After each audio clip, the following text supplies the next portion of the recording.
네, 오늘 본문은 출애굽기 19장에서 읽겠습니다. 모세가 하나님 앞에 올라가니 여호와께서 산에서 그를 불러 말씀하시되 너는 이같이 야곱의 집에 말하고 이스라엘 자손들에게 말하라. 내가 애굽 사람에게 어떻게 행하였음과 내가 어떻게 독수리 날개로 너희를 업어 내게로 인도하였음을 너희가 보았느니라. 세계가 다 내게 속하였나니 너희가 내 말을 잘 듣고 내 언약을 지키면 너희는 모든 민족 중에서 내 소유가 되겠고 너희가 내게 대하여 제사장 나라가 되며 거룩한 백성이 되리라. 너는 이 말을 이스라엘 자손에게 전할지니라. 아멘. 예, 오늘 시간은 광야에 들어가서 그곳에서 시내산에서 언약을 받는 과정까지를 우리가 같이 좀 보도록 하겠습니다. 마라의 쓴물이 단물로 바뀌는 것이 광야 전체를 통해서 하나님이 이루시는 일을 이렇게 상징적으로 보여주는, 그래서 이 마라 사건에서 제일 중요한 것이 하나님이 한 막대기를 가르키시니 하는 그 가르키시는 하는 단어인데, 이 가르키신다는 단어는 두 가지 의미가 있다 그랬죠. 하나는 indicate, 또 하나는 teach. 그러니까 가르치고 지시해서 인도하시고, 그러니까 이스라엘 백성이 하나님이 가르치시고 인도하는 대로 따라오면 이 이스라엘의 그 쓴 맛이 이 단맛으로 사랑스러움으로 바뀐다. 이게 이제 광야 전체를 통해서 하나님이 하시는 일입니다. 우리 성도님들은 사랑스러워지셔서 지금 꿀이 철철 넘치지요. 예, 아멘. 예. 자, 그것이 이제 전체의 개괄이다. 그래서 마라를 지나고 이렇게 광야 끝에 와서는 광야를 지난 다음에 그렇게 해서 광야에 들어와서 이제 신광야 르비딤 시내 광야에 도착해요. 그 시내 광야에서 시내 산에 올라가서 십계명과 언약법을 받고, 그 다음에 거기서 계약식을 하고, 그 다음에 이제 성막법을 또 받습니다. 그건 이제 다음 주에 볼 것입니다. 그 다음에 이제 광야로 또 출발을 해요. 이 바란 광야와 신광야, 우리는 똑같이 신이지만 여기는 진이고 저쪽은 친이에요. 그 신광야에 들어섰는데 여기서는 이제 백성들이 처음부터 끝까지 이제 불평만 하는 것입니다. 이 불평의 클라이막스가 뭐냐 그러면 그 가데스 바네아에서 야, 우리는 메뚜기 같은데 우리 죽이려고 여기 데리고 왔냐, 이게 이제 클라이막스가 되는 거죠. 그렇게 해서 광야가 끝나고 이 에돔길로 이렇게 도는데 길이 험하다고 백성들이 또 원망을 했습니다.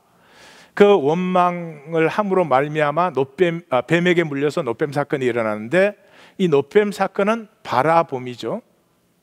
우리에게 바라봄이 있을 때 생각이 멈춥니다. 예, 자식을 생각할 때 생각이 멈춥니다. 자식은 생각하지 않습니다. 바라봅니다. 예, 그래서 이 약속의 땅에 들어가서 이스라엘 백성들이 할 일은 바라봄이 있는 것이죠. 예. 우리도 또 결혼하기 전에 연애 때는 서로를 향하여 바라봄이 있었어요. 근데 이제는 생각이 많아졌어요. 예. 아닌가요? 예. 제가 잘못 말했으면 용서해 주십시오. 그렇게 해서 이 약속의 땅의 전체의 주제는 바라봄에 있다. 이것이 이제 광야 전체입니다. 그러면 이제 신광야로 우리 들어가 보십시다. 신광야에 들어가서 제일 첫 번째 만나는 것은 하나님이 만나와 메추라기를 주신 것입니다. 이 만나와 메추라기를 주신 이 일 속에는 세 가지의 주제가 나타납니다. 제일 첫 번째 주제가 더불어 살기입니다. 그래서 하늘에서 양식을 비같이 내리리니 나가서 일용할 것을 날마다 거두라. 우리 문제가 복잡한 것 같지만 우리 지구상에 있는 모든 사람들이 일용할 양식으로 살아가면 모든 것이 평화롭고 모든 것이 좋습니다. 그런데 우리 중에 일용할 양식으로 사는 사람이 없어요. 예. 할 수만 있다면 자손 만대까지 챙겨 놓으려고 합니다. 예, 그게 챙겨지지 않는데 참 어리석지요. 예, 그걸 챙겨 놓으면 내가 안전할 것이라고 생각을 합니다. 안전은 사실 그런 것이 아니지요. 그래서 주님께서 그 기도를 가르치셨을 때 하나님의 나라가 임하시옵고, 근데 임하실 때 제일 먼저 이루어지는 것이 뭐죠? 우리에게 일용할 양식을 주옵시고. 예, 이것입니다. 그래서 이 일용할 양식을 거두었더니 많이 거두어도 남음이 없고 적게 거두어도 부족함이 없었어요. 그것이 삶의 진실입니다. 잘 보셔야 됩니다. 우리는 우리 마음대로 많이 거두기도 하고 이러지만은 부자도 똑같이 먹습니다. 가난한 사람도 똑같이 먹습니다. 부자라고 삶을 더 누리지 않습니다. 욕심은 사람을 복되게 하거나 아름답게 한 적이 한 번도 없습니다. 일용할 양식으로 담대할 수 있는 주님의 평안이 함께 하시기를 주의 이름으로 축원합니다. 덜어는 아침까지 놔두었더니 벌레가 생기고 냄새가 났더라. 아이고, 돈의 일은 얼마나 좋겠어요.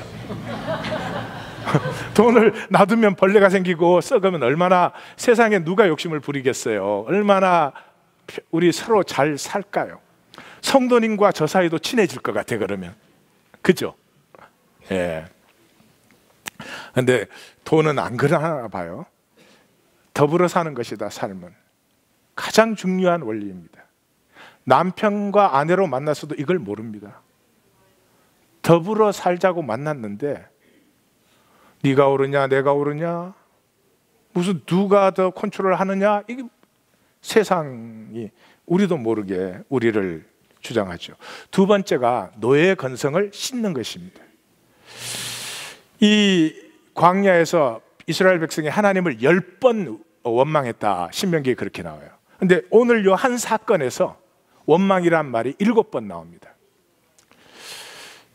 노예는 항상 원망을 합니다. 왜 원망을 하냐 그러면 노예라는 말은 다른 것에 디펜드 되어 있다는 것입니다. 디펜드 되어 있습니다. 그래서 너가 나를 행복하게 해야 된다는 것이죠. 절대 행복해지지 않습니다. 나 스스로 행복할 줄 모르면 누구도 나를 행복하게 해줄 수가 없습니다. 이 자본주의 사회는 그래서 행복할 수가 없습니다. 우리 모두는 돈에 디펜드 되어 있습니다. 돈은 필요한 것이고 돈은 사용하면 되는 것인데 사람이 돈을 써야지 돈이 사람을 쓰고 있습니다. 저도 사례를 줘서 열심히 보답하느라고 길게 하고 있습니다. 잘 보세요. 종로로 한다는 것은 디펜드 되어 있다는 것이죠. 우리가 디펜드 할 것은 사실은 하나님밖에 없습니다. 그 하나님에게는 디펜드를 해도 자유케 하시지만 진리이시니까요. 그 외의 것은 디펜드 할수록 종이 되는 것입니다. 하나님의 모든 목적이 우리를 자녀요, 유업자요, 제사장 나라로 세운다. 그 말이 그 말이죠. 이 광야에서 애굽의 노예 건성을 씻어내려고 광야를 지나가게 하는 것입니다. 그 다음에 가장 중요한 주제가 안식일을 중심에 세우는 것입니다. 6째 날에는 갑절로 거두도록 하더라는 거죠. 갑절로 예비하더라는 거죠. 그러므로 안식일에 쉴 수 있도록 하더라는 것이죠. 그래서 이 만나 얘기는 사실은 만나가 주제가 아닙니다. 안식일이 주제입니다. 그래서 이게 5번이나 강조가 되는 것이죠. 안식일이 왜 이렇게 중요한가? 그건 조금 이따 또 보겠습니다. 여기를 지나서 그 다음에 르비딤으로 들어갑니다. 르비딤에서는 다툼과 하나님의 임재의 주제인데요. 메사우 메리바 이렇게 말합니다. 7절에 이것을 메사우 메리바 그렇게 불렀다 이렇게 나오는데, 메사는 시험하다, 메리바는 다투었다 그런 뜻입니다. 무엇을 다투었습니까? 여기 시작에 중요한 단어가 나옵니다. 이스라엘 자손의 온 회중이 에이다라는 히브리 말인데, 이 말의 헬라어가 에클레시아. 들어보셨죠? 에클레시아. 어디에서 들어보셨어요? 식품점 세일할 때. 예? 교회, 그죠? 교회. 그러니까 여기에서는 회중이 뭐냐, 교회로 모였다는 말이 뭐냐 하는 것이 여기 뚜렷이 드러나고 있습니다. 그래서 이스라엘 온 회중이, 백성이 그 모세와 다투어, 그러니까 모세가 어찌하여 나와 다투느냐, 나와 다투는 건 여호와를 시험하는 거야. 그랬더니 그들이 뭘 다투었느냐 하면 여호와를 시험하여 우리 중에 계신가 안 계신가. 그러니까 회중이 누구냐, 교회가 누구냐, 하나님의 임재를 중심으로 모인 무리들이 교회입니다. 그러면 교회를 나오는 성도의 가장 중요한 질문은 뭐가 돼야 되겠습니까? 이렇게 나왔을 때 찬양팀이 찬양을 잘하나, 성가대가 찬양을 잘 부르나? 잘 불렀어요? 네. 대답에 자신이 별로 없네. 네. 그 다음에 설교를 잘하냐? Of course. 그런 게 전혀 아니고요. 성도님이 교회에 딱 나오시면 모든 관심의 중심이 지금 우리 가운데 하나님이 임재하고 계시는 거야. 우리 하나님교회 성도님들은 그 질문을 물으며 나와 임재 안에 하나 되는 회중이 될 줄로 믿습니다. 자, 그랬더니 하나님이 내가 임재한다 하는 걸 증명하시죠. 그게 아말렉과의 싸움이죠. 그래서 아말렉과의 전쟁이 일어났는데 모세가 하나님의 지팡이를, 여호수아 보고 나가서 싸우라 그러면서 내가 하나님의 지팡이를 손에 잡고 산 꼭대기에 서리라. 여기 이 지팡이를 손에 잡고는 홍해 앞에서 하나님이 그랬죠. 지팡이를 잡고 내 손을 내어 밀라. 그러니까 지팡이 잡은 손을 홍해 앞으로 내어 밀었어요. 저녁 해질 때에 애국 군대를 봤는데 이걸 내밀었을 때 새벽에 홍해가 갈라지는 역사가 일어났습니다. 그러니까 이 지팡이를 들고 하나님의 말씀대로 손을 내어 밀고 있는 모세는 우주적인 영적 싸움이 여기에 지금 돌아가고 있죠. 이 백성이 살 것인가 죽을 것인가 하는 것이 지금 이 한 말씀에 달려 있는 거예요. 근데 도대체 내가 천사를 보내서 애굽을 싹 쓸어주마 이러시는지, 그러면 뭐 무슨 문제가 있겠어요? 그래서 군대는 닥쳐오는데 이게 지팡이든 손을 잡고 내어 밀고 서 있으라니, 인간의 생각이 들어오면 That's the end of the story. 내 경험과 이성에 비추면 That's the end of the story. 그게 얼마나 어려운 줄 아십니까? 말로 하면 이렇게 쉬운 일이, 말씀대로 인내하는 것이 얼마나 어려운지는 씨름을 해봐야만 알 수 있습니다.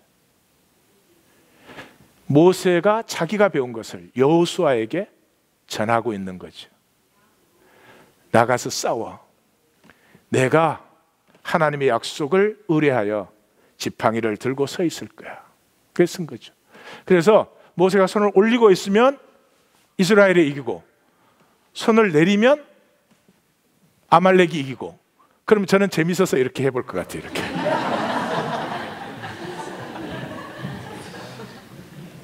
심술. 근데 모세가 이제 하루 종일 있으니까 뭐 바위를 갖다 앉히고 아론과 훌이 양쪽을 받치게 했다, 이런 얘기가 나요. 그걸 나올 때는 드라마 보시는 분은 잘 알아. 근데 성경 읽는 사람은 몰라. 아론과 훌이 뭐 앞으로 한 역할을 하려는구나, 이렇게 이제 등장을 시키는 거죠. 그래서 그것을 여호와의 니시라 그랬다. 니시, 깃발을 드는 것처럼 모세가 지팡이를 들어서 하나님의 승리가 나타났다. 요 사건 다음에 모세 장인 이드로가 찾아옵니다. 미디안은 광야의 백성이죠. 광야를 꽉 잡은 사람들입니다. 그래서 모든 소문을 다 들었어요. 그래서 모세가 돌려보냈던 가족들을 데리고 모세를 찾아왔다, 이렇게 되어 있습니다. 그럼 언제 가족들을 돌려보냈을까 생각을 해보면 이름에 힌트가 들어있어요. 게르솜, 게르는 나그네라는 뜻이고 솜은 there, 내가 저기서 나그네 됐다 그런 뜻이거든요. 이 엘리에셀은, 엘리는 엘리 엘리 라마 사박다니, 나의 하나님. 에셀은 돕는다. 그래서 돕는 배필할 때 에제르, 에셀, 에벤 에셀, 여기까지 도왔다. 에셀도 나의 하나님이 도우십니다. 그래서 바로의 칼에서 구원받았다 그러잖아요. 그러니까 바로의 칼에서 구원받았다는 말은 이 출애굽 과정에서 도움을 받았다는 것이니까 아마 그 가장 긴박한 그 상황 속에 둘째 애를 뵀던 것 같아요. 그 겨를에. 그래서 이 배부른 아내를 아마 친정으로 돌려보낸 것 같아요. 그래서 그 보냈던 그 딸이, 아내가 해산을 하고 둘째를 이미 낳아가지고 이렇게 데리고 왔습니다. 근데 여기에서 모세의 디펜던시가 나타나죠. 모세의 디펜던시가. 그래가지고 이렇게 왔는데 그때 모세는 보니까 뭐 사람들이 그냥 다투는 게 많아가지고, 그러니까 회중으로 부르심을 받았는데 아직 회중이 못 됐지.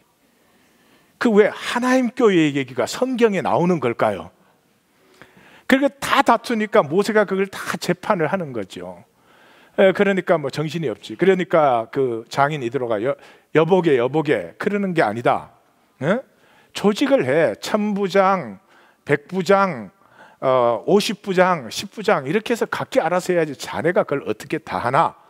그래서 모세가 장인의 말을 들어서 그렇게 조직을 했다, 그런 얘기예요. 그러므로 출애굽기의 가장 중요한 주제는 장인의 말을 들으면 안 된다.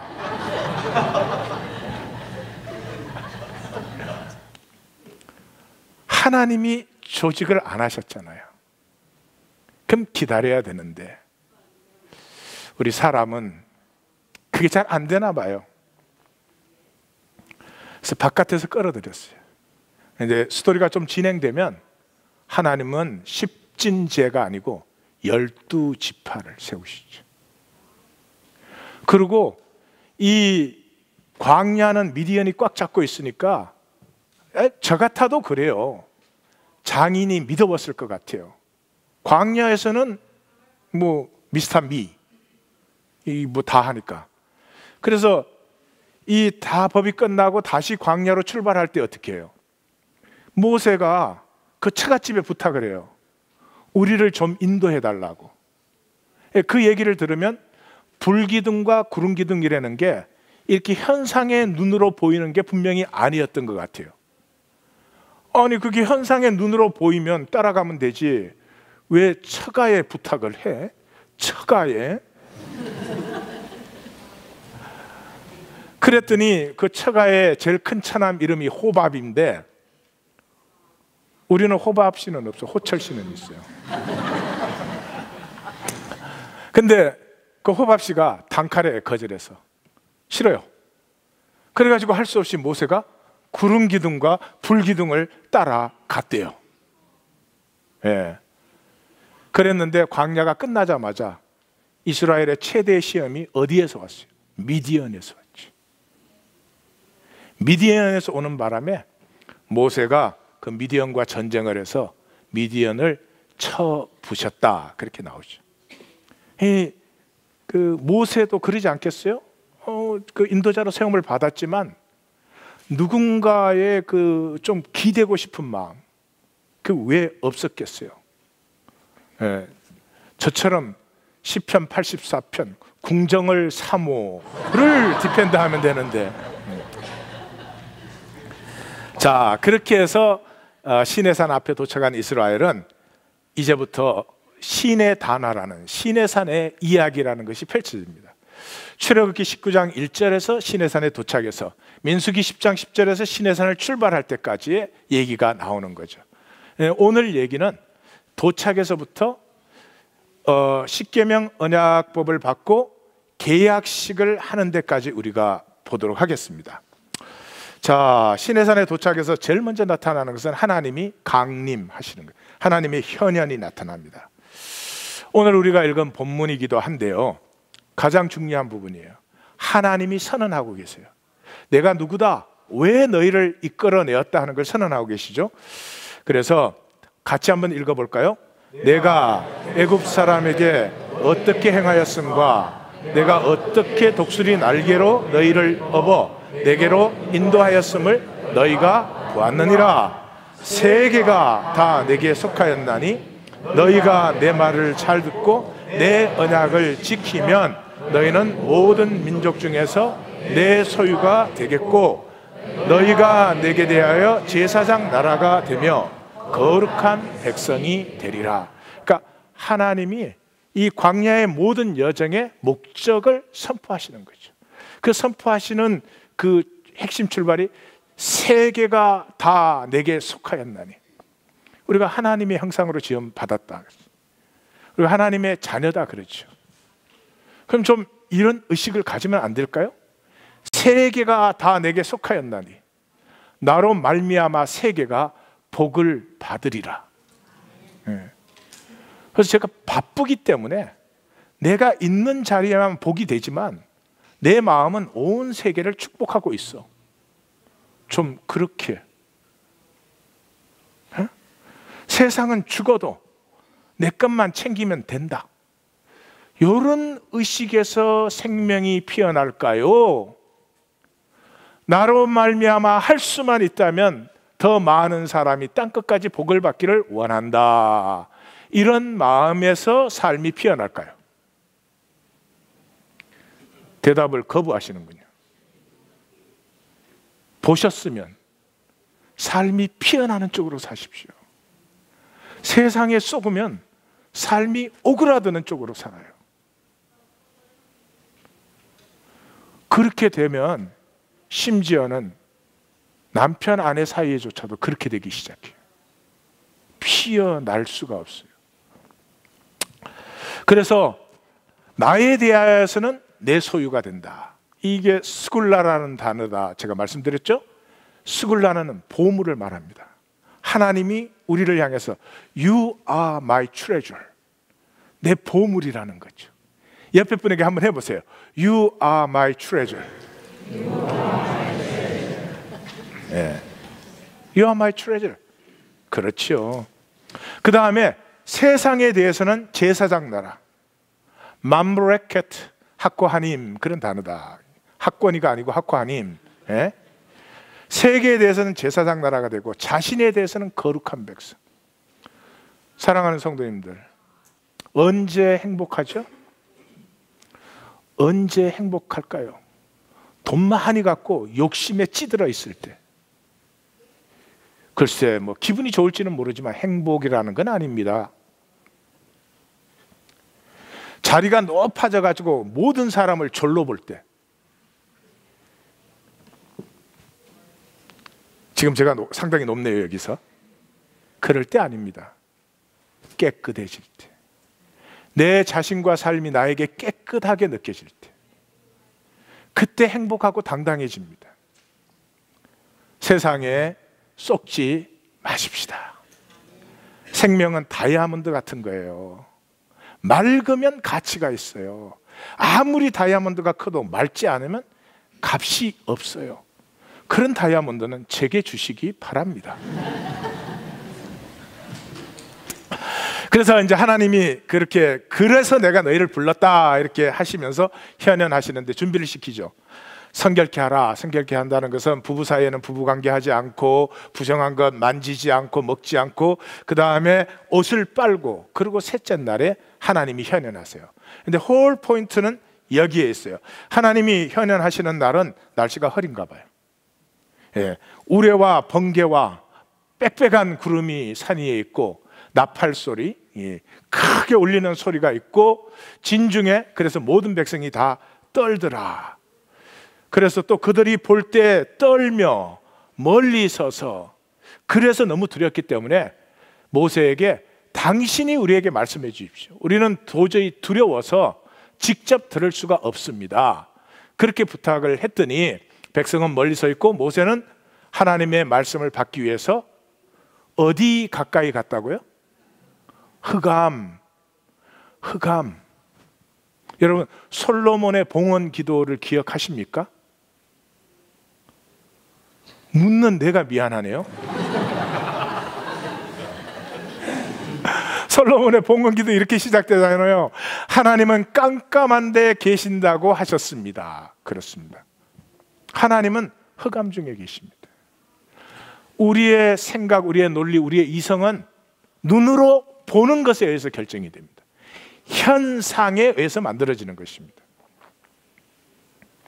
이 껍질만 보는 세상, 깊이를 상실한 세상, 우리의 이성은, 우리의 논리는, 우리의 언어는 뭐가 눈앞에 알짱알짱 될 때 뭐가 좀 통하는 거지, 흑암 속에 들어가면 아무 소용이 없습니다. 아는 게 무슨 소용이 있습니까? 학위가 무슨 소용이 있습니까? 잘난 게 무슨 소용이 있습니까? 흑암이라는 것은 우리의 인간의 이성과 논리가 완전히 쓰러져 버린 자리예요. 예배 드리실 때 생각으로 나오십니까? 종교적 논리로 나오십니까? 하나님 못 만나십니다. 아무것도 알지 못하는, 오직 긍휼과 자비를 필요로 하는, 아무것도 모르는 어린아이의 심정으로 나올 때 존재 전체로 하나님을 만나는 거지. 제가 아무리 훌륭한 설교를 여기서 하고 성도님들이 아무리 설교를 잘 이해를 하셔도 그건 설교를 나눈 것이죠. 제 설교가 성도님들을 살릴 수 있다면 얼마나 좋겠습니까? 제 설교는 함께 하시는 하나님을 전하고자 하는 그릇에 불과한 것입니다. 냉면 오다 하셨는데 냉면 그릇만 나오면 참으시겠어요? 우리 하나님 교회는 냉면을 꼭 드시고 가는 손님, 성도님들이 되실 줄 믿습니다. 네. 자, 그 흑암 속에서 모세에게 주신 것이 십계명이죠. 참. 아슈레트 하드 바드임, 그런 10마디의 말씀, 그런 말인데 우리는 이걸 십계명이라고 했어요. 이 십계명은 개신교가 다르고 캐톨릭이 다르고, 다른 건 아닙니다. 똑같습니다. 다르다는 사람도 있더라고요. 그 캐톨릭이 다른 이유는, 캐톨릭은 20장 3절 No other God before me, 나 외에 다른 신을 두지 말라, 그 다음에 우상을 새기지 말라, 나에게 순종하면 천대가 복을 받고 뭐 순종하지 않으면 3, 4대까지 벌을 받는다. 이거는 지은 죄가 없어지지는 않지만 그걸 용서하시는 긍휼은 영원하다, 뭐 이런 뜻이에요. 그걸 숫자로 3, 4대, 1000대 이렇게 읽으시면 조금 곤란하죠. 그래서 이 3절에서 6절까지를 한 계명으로 생각을 해요. 그러니까 제일 17절에 가면은 9계명밖에 안 돼요. 근데 그렇게 나누는 이유가 17절이 동사가 2번 나와요. 내 이웃의 집을 탐내지 말라, 그 다음에 내 이웃의 아내와 소유와 그 가축과 종과 이런 것을 탐내지 말라, 이렇게 2번 나와요. 그래서 17절을 9계명, 10계명으로 이렇게 갈랐어요. 누가? 어거스틴이. 이 캐톨릭은 어거스틴이 굉장히 중요합니다. 우리도 뭐 어거스틴의 그 성경 이해가 우리의 건강을 이루고 있죠.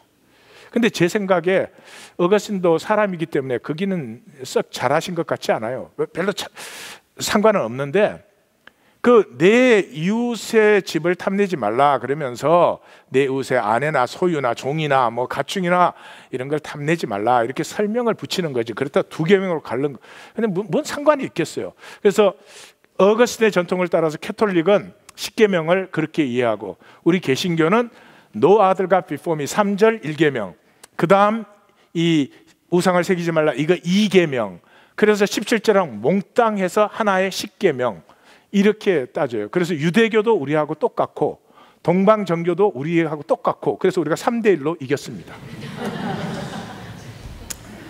근데 이렇게 10계명을 나누나 저렇게 10계명을 나누나 무슨 상관이 있어요? 어차피 안 지키는데. 난 그거 갖고 싸우는 사람들 보면 정말 웃겨요. 아니 어차피 안 살면서 그럼 왜 싸우냐고. 십계명이 뭐지요? 십계명이 뭡니까? 인간 본성입니다. 하나님의 형상으로 지음받은 우리가 본성으로 자연스럽게 살면 무슨 우상 섬기지 않아요. 어떻게 사람이 다른 것을 절대화시켜요? 우리가 섬길 수 있는 것은 하나님 한 분밖에 없는데 그 하나님은, 성경의 하나님은 우리를 자유케 하시니까. 다른 거는 전부 디펜드 되게 해요. 돈이 신이 되면 돈에 디펜드 하게끔 돼 있어요. 약이 신이 되면 약에 디펜드 하게 돼 있죠.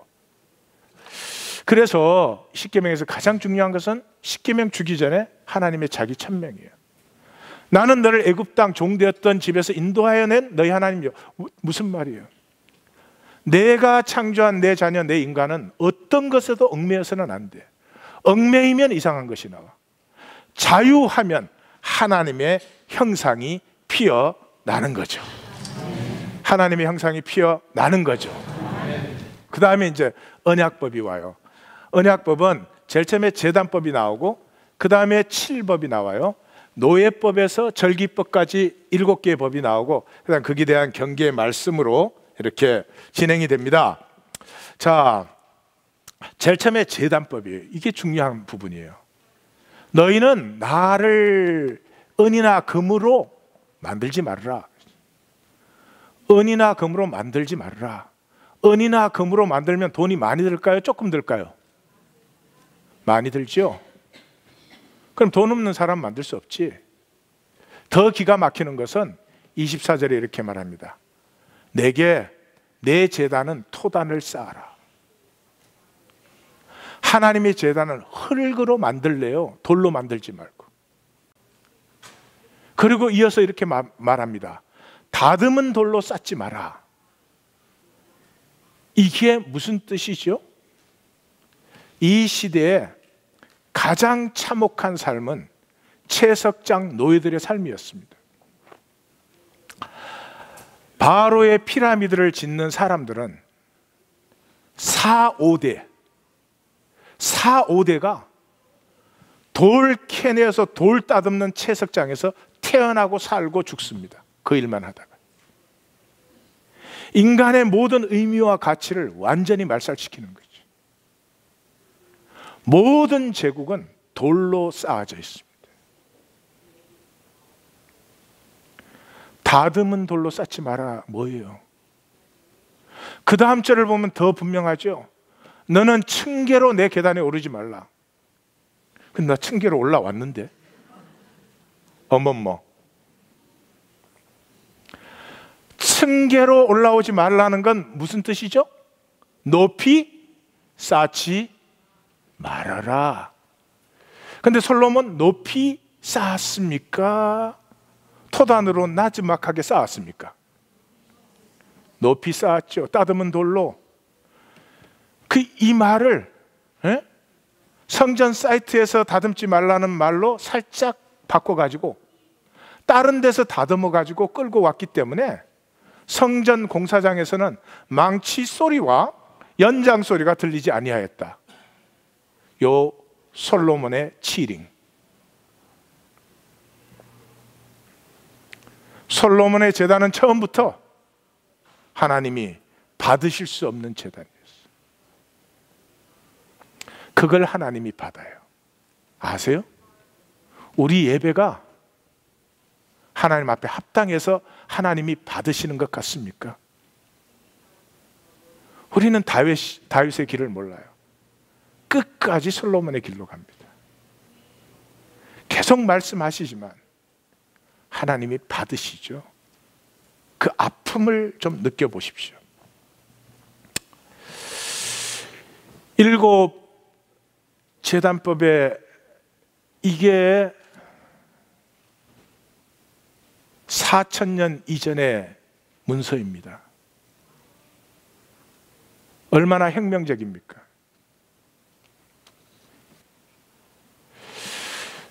여러분, 하나님 마음이 느껴지십니까? 내 단은 흙으로 쌓아라. 돌 따듬지 말아라. 계단 세울 거 없다. 내가 너희에게서 구하는 것은 내 재단 어리어리하게 만든 게 아니고 너희의 중심의 진실이다. 너희의 중심의 진실이다. 나는 너희가 중심의 진실로 서로를 대하는 것을 보고 싶어. 나는 너희가 중심의 진실로 관계하면서 손잡고 살아가는 모습 보고 싶어. 그래서 7법의 출발이 노예법이에요. 노예법. 21장 2절 같이 읽을까요? 내가 히브리 종을 사면 그는 6대 동안 섬길 것이요 7째 해에는 몸값을 물지 않고 나가 자유인이 될 것이며. 여러분, 노예를 자유케 하는 건 지금까지도 없습니다. 이미 4,000년 전에 하나님은 그래 형편이 돼서 노예로 팔리는 사람도 있겠고 노예로 사는 사람도 있겠지만 영원히 노예로 잡아두면 안 되지. 7째 해는 자유케 해줘야지. 자유케 해주려면 그냥 자유케 할 수 있습니까? 기술도 가르치고 시작할 것도 나누어 줘야 자유케 되겠죠. 이 당시 노예는 인간이 아닙니다. 인간이라는 의식 자체가 없는 세계, 하나님은 자기 백성에게 말씀하시는데 노예의 인격성을 더 중심에 두고 계십니다. 그 다음에 여종을 보면 정말 더 기가 막혀요. 이 당시에는 여자에게 가장 소중한 권리가 애를 낳는 거였습니다. 로맨틱 러브라는 것은 20세기에 만들어낸 인간의 허상이고요. 사랑은 로맨틱해서 하는 게 아닙니다. 사랑은 인격으로 하는 것입니다. 서로의 생명의 소중함을 진정으로 존중해주는 것이지, 네가 예뻐서 좋아한다, 그건 사랑이 아니지, 정욕이죠. 여성의 가장 소중한 권리를 자기 아이를 갖는 것이라고 생각하는 문화였습니다. 그래서 상전이 여종을 사면요, 단순히 일만 시키는 것이 아니라 반드시 아이를 낳도록 잠자리를 같이 해야 됩니다. 그런데 만약에 무슨 이유에서든지 상관을 하지 않을 것이면 속량해서 결혼을 하든지 딴 상전을 얻든지 아이를 낳을 수 있게 해주라는 거죠. 그리고 이런 경우에 절대 외국인에게 팔아서는 안 된다는 거죠. 그 여종의 권리를 인정하는 같은 히브리 사람에게 팔아야 된다는 거죠. 만약에 여종을 사서 아들에게 주었으면 딸같이 여겨야 된다. 이거 천지가 개벽하는 일입니다. 만약에 상전이 다른 여자에게 장가를 들더라도 이 여자에게 몸 남편으로서의 의무는 반드시 지켜야 된다. 어떻게 이런 말씀을 읽는 사람들이, 어떻게 이런 말씀을 선포받는 사람들이 세상을 새롭게 하지 않을 수가 있습니까? 전 세계의 4분의 1 이상이 기독교인데 세상이 새로워지지 않는다는 건 우리는 분명히 하나님의 말씀과는 상관없는 일들을 하고 있는 것이겠죠. 그 다음에 나오는 폭력, 배상, 샬롬, 도덕, 정의법. 이 샬롬은 떠나와요. 우리는 문제가 없어. 여기에서 보면은 중요한 것은 국가법이 아니고 공동체법입니다. 이것을 집행하는 공권력이 존재하지 않습니다. 공권력의 강제는 이런 세상 속에서는 없을 수 없는 것이지만 참 필요 악 같은 것이죠. 인간 역사의 최고의 우상이 국가입니다. 그 왜 그런지 모르겠어요. 국가의 이름으로 사람을 죽이면 영웅이야, 살인범이 아니에요. 국가는 또 이 허상을 갖고 있어요. 어떤 허상을? 민족을 바탕으로 한다는. 무슨 민족? 여러분, 일본 사람 적혈규를 현미경으로 딱 보면 일장기가 딱딱 찍혀 있죠, 그죠? 우리 한국 사람 적혈구를 보니까 태극기가. 그래서 우리가 좀 추우면 시퍼래지나 봐.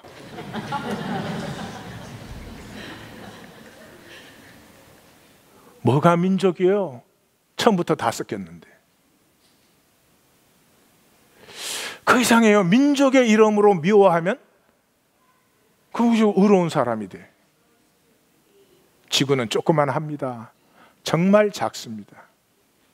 사랑하는 성도님들, 우리 사랑하며 삽시다. 사랑하며 삽시다. 하나님의 이름 외에는 어떤 이름으로도 구분하거나 배척하거나 그러지 말고 서로 사랑하며 삽시다. 옆에 분에게 우리 둘부터 시작해야 돼. 근데 이 폭력법도 그러는 거죠. 눈에는 눈, 이에는 이, 이게 무슨 말인지 잘 보셔야 됩니다. 이빨 뽑히면 나도 가서 뽑아라, 이렇게 이해하시면 정말 이건 곤란한 겁니다. 자, 먼저 때리는 사람은 강자일까요? 약자일까요? 예. 그러니까 우리 집에서 누가 강자라는 게 대번에 나타나죠. 반드시 강자가 먼저 때립니다. 그런데 강자가 눈을 상하게 했으면 상하게 할 때 기억해. 내 눈도 상하해야 돼. 너가 지위가 높다고, 너희가 돈이 더 많다고, 네가 이 마을에 권력을 쥐고 있다고 아무나 상하게 할 수 있다는 거 아니라는 걸 분명히 알으라는 거죠. 그 다음이 절기법이죠. 절기법이 총 결론이죠. 안식일법의 가장 기초가 무엇입니까? 노예를 보호하는 것입니다. 세상 어디에서나 이 노동자들은 휴일이 없습니다. 노동자들 휴일 없어요. 그래서 1610년에 아직 식민지일 때 버지니아 주에서 처음으로 주일을 선포해서 모든 노동자들을 쉬게 해주자. 안식일법, 주인이야 지 맘대로 쉬지. 쉬고 싶을 때 쉬지. 안식년은 기초가 뭐예요? 가난한 자의 보호죠. 아무리 가난해졌어도 7년째 되면 빚 탕감해줘라. 원래대로 다시 나누어 가져라. 그래서 새 절기와 첫 것은 여호와의 것이다, 이렇게 선포를 하죠.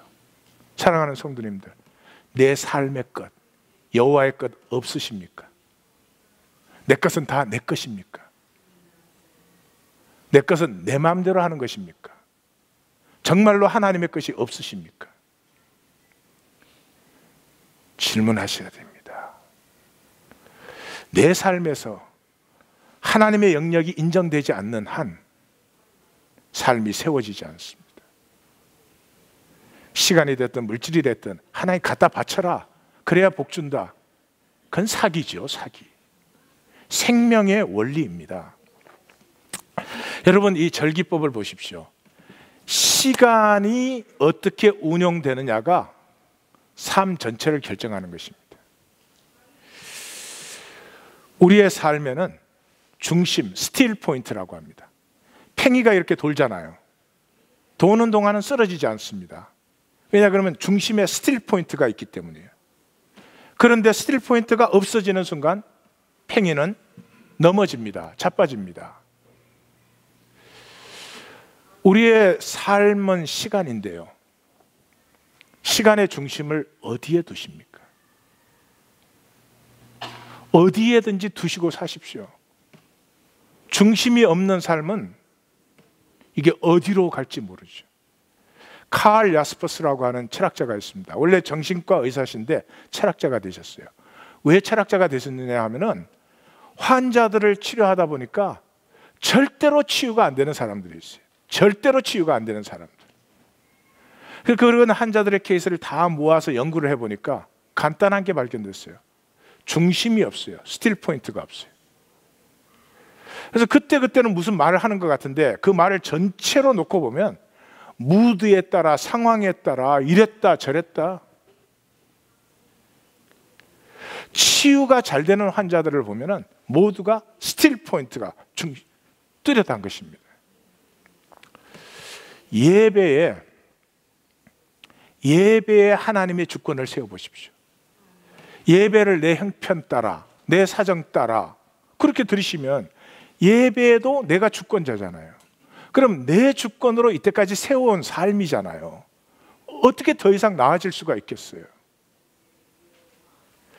예배에서 하나님의 주권이, 어떻게 우리가 일반 삶에서는 그렇게 살 수가 없는 거잖아요. 근데 예배에서 하나님의 주권이 세워지면은, 스틸 포인트가 세워지면요, 내 작은 서클이 일단 안정이 돼요. 일단 아내가 덜 때려요.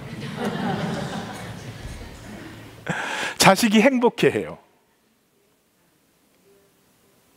그리고 한 겹 한 겹 삶을 사는 보람이 열매 맺기 시작해요. 예배가 싫으시면 딴 걸로라도 세워요. 골프. 그러면 골프의 영이 역사할 거예요 또. 그렇지만 저는 정말 성도님들께서 중심 없는 삶이 아니 되기를 원해요. 자, 그렇게 했더니 백성들이 그 법을 다 듣고 약속을 했어요. 우리가 여호와의 모든 말씀을 우리가 준행하리이다, 이렇게 약속을 했어요. 근데 우리가 다 알죠. 준행이 될까요? 안 될까요? 준행이 안 되죠. 여기서 끝냈으면 좋겠는데 왜 안 되는지 그 이유를 두 개를 제가 거기 준비했거든요. 근데 두 개다는 분명히 할 수 없고, 첫 번째 거는 조금 짧은 거니까 하고 끝내는 게 어떨까요? 이해한 사람은 잘 주의를 살펴요. 지금 옆에서 막 째리잖아. 제가 최대한도로 간단하게 할 테니까 이것만 하십시다. 그리고 세 번째 한, 성경 역사가 왜 이렇게 흘러가는가? 백성들이 절대로 지키지 못합니다. 그게 족장시대가 됐던 사사기 시대가 됐던 왕국 시대가 됐던 포로기 시대가 됐든 절대로 지키지 못합니다. 그게 하나님의 섭리예요. 그걸 통해서 하나님이 이루시는 역사가 있어요. 그거는 요 마지막 부분은 내일 아침 새벽에 하도록 하겠습니다. 오늘은 두 번째만 마치고, 자, 사람은 하나님께서 창조하셨기 때문에 관계성적인 존재예요. 우리 하나님은 성부, 성자, 성령 하나님이 세 분의 완전히 다른 하나님이 온전한 하나로 존재하시는 관계성적 존재예요. 그래서 어떤 이렇게 사람 이 육체 모습을 생각하시면 안 되죠. 어떤 관계적인 다이내믹을 생각을 하셔야 됩니다. 그래서 인간은 그렇게 관계성적인 존재로 지어졌기 때문에 로빈son 크루소라는 그런 작품이 있어요. 그 문학적으로는 굉장히 조잡한 작품인데 클래식에 들어갑니다. 꼭 들어갑니다. 왜냐 그러면 사람은 혼자 있을 때도 사람인가 하는 가장 근본적인 주제를 다루기 때문에. 이 세상에 나 혼자밖에 없어요. 그럼 내가 한들 무슨 의미가 있겠어요? 한들 무슨 의미가 있겠어요? 뭐, 예? 아무런 의미가 없지요. 그 인간이 관계성인 존재예요. 그래서 나는 너를 반드시 필요로 합니다. 하나님이 이렇게 훌륭한 말씀을 주셨어. 그래서 내가 저걸 살아야 되겠다. 그렇게 해서 사라지는 게 아니라는 거죠. 그거를 먼저 우리가 만나야 됩니다. 그걸 모르면 아직도 내가 뭘 잘하면 하나님 나를 더 축복할 것 같고, 내가 제대로 하면 하나님이 나한테도 잘 대해 주실 것 같고, 이런 허상에 사로잡히 자유함이 없어지죠. 그러면 하나님조차도 디펜던시로, 중독으로 만드는 거죠. 나는 그렇게 해서 되는 게 아니고요, 나는 너가 필요해요. 근데 그 너는 내가 원하는 대로 나를 받아줘야 돼요. 내가 원하는 대로 받아줄 때 내가 나를 느낄 수가 있어요. 자, 누군가가 나를 내가 원하는 대로 받아줄 때 나는 내가 존재한다는 것을 느끼기 시작합니다. 존재를 인정받는 것이죠. 근데 여기서 한 걸음 더 나가야 돼요. 나를 내가 원하는 대로 받아주는데 나를 동정해서 받아주면 안 돼. 나를 연민해서 받아줘도 안 돼. 내가 더 성숙하니까 너 받아주지, 이렇게 받아줘도 안 돼. 내가 느끼는 대로 느껴서 내가 원하는 대로 받아줘야 돼. 옆에 분에게 너 참 못됐다 얘.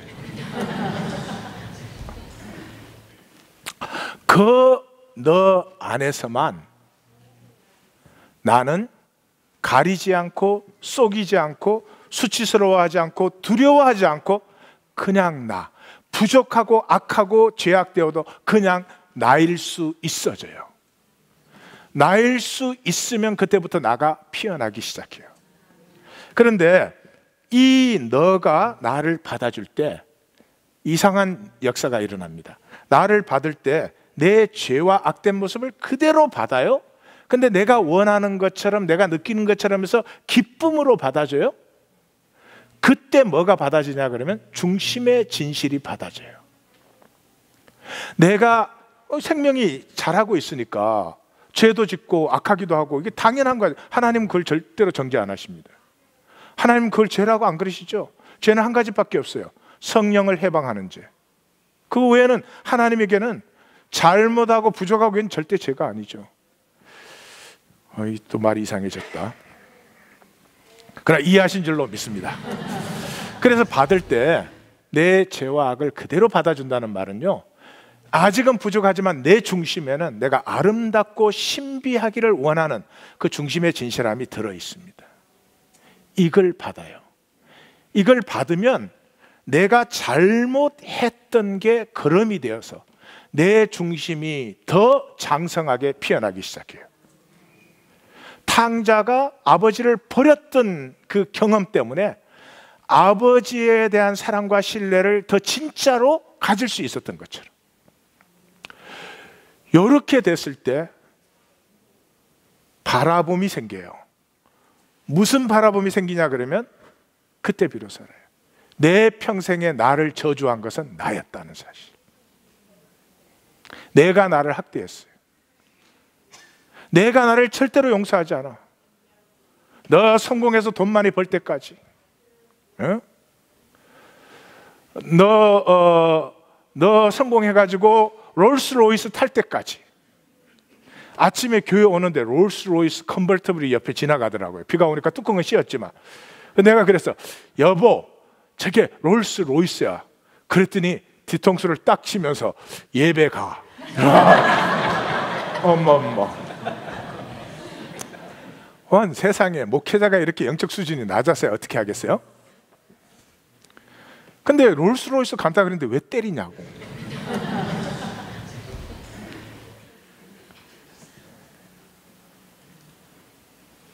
내가 한번 보여줄 때까지, 너네들 내가 누군가를 언젠가는 볼 거야.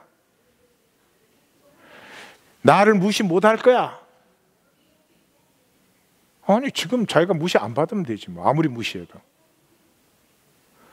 누가 상처 줘요? 안 줘요. 다들 미성숙하고 부족해서 삶을 제대로 못 살 뿐이에요. 그걸 상처로 받는 건 자기 자신이야. 내가 나를 축복한다고 하는 것이 내가 나를 저주하고 학대하는 것이었어요. 이게 딱 보이는 순간에 전환이 일어납니다. 무슨 전환이 일어나요? 사도 바울의 말대로 이제까지 나에게 이익이라고 생각했던 것이 다 손해임을 보았다. 율법의 의로는 흠이 없고 바리새인 중에 바리새인, 히브리인 중에 히브리인, 배설물이었다. 배설물. 내가 왜 그런 걸 가지려고 인생을 살았을까? 뜨악해지는 거죠. 여러분, 저는 병원 신방을 하잖아요. 딱 죽음의 순간이 다가왔을 때 내 평생에 몸부림쳤던 것이 전부 뜨악해 보여요. 왜 내가 저런 걸 위해서 살았지? 저런 거에 목을 매달고 살았지? 그때 나를, 내 안에 속사람으로 오셔서 나의 전체를 그대로 받아주시는 그 안의 발견, 그에게 드려지는 삶,